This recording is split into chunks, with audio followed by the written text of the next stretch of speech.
C'est assez facile d'approcher des libellules et de les observer au bord d'une mare. Celle-ci se chauffe au soleil, on la voit qui bouge la tête et on voit ses énormes yeux qui voient partout autour d'elle. Parce que les libellules, ce sont des machines de guerre pour chasser les insectes. Ce qui est intéressant avec les libellules, entre autres, c'est l'accouplement, parce qu'elles ont une drôle d'anatomie. D'abord, le mâle, il est bizarrement fait. Enfin, il a le sexe au milieu du corps, ça c'est à peu près normal, mais sa réserve de sperme est tout à fait au bout de la queue, au bout de l'abdomen. Donc il est obligé de se replier pour remplir son stylo, si vous voulez. Et il fait une espèce de gymnastique avant l'accouplement et ensuite il va chercher une femelle.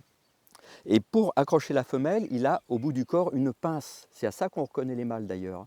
Il l'accroche derrière la nuque et ça l'oblige elle-même à se recourber, ce qui fait que tous les deux, ils font un joli cœur. Ce sont des demoiselles très jolies et le mâle est resté accroché. En fait, l'accouplement est terminé, mais il va accompagner la femelle jusqu'à sa salle de travail. Son but, entre guillemets, c'est d'être papa, de transmettre ses gènes. Donc comme les femelles sont volages, le mâle a ce que je pourrais appeler une bistouquette à balayette, c'est-à-dire qu'il fait le ménage dans l'intimité de sa partenaire pour évacuer le résultat de ses amours précédentes et pour être l'heureux papa.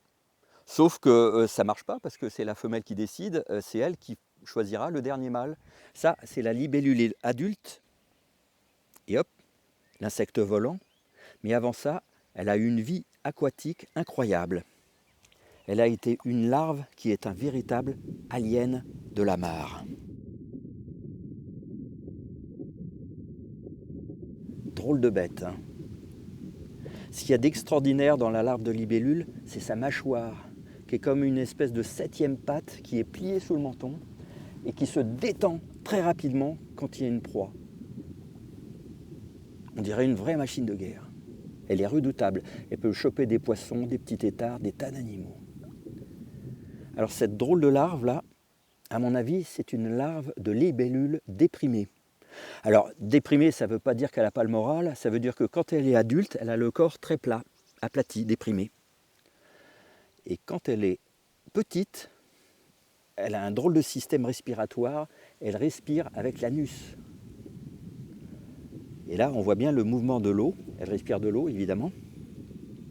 Elle a des sortes de branchies anales. Ça, c'est assez rare dans le monde animal de respirer par l'arrière, mais ça existe même avec une tortue. Une tortue australienne qui respire par le cloaque. On s'est aperçu que souvent, au lieu de mettre le museau hors de l'eau, elle met l'arrière. Et bien elle, c'est pareil. Il y a plein d'insectes aquatiques qui respirent avec l'arrière. Si vous vous intéressez aux libellules, je vous conseille un guide des libellules. Évidemment, chez Delachaux et Niestlé, les dessins sont superbes et là, vous allez tout identifier.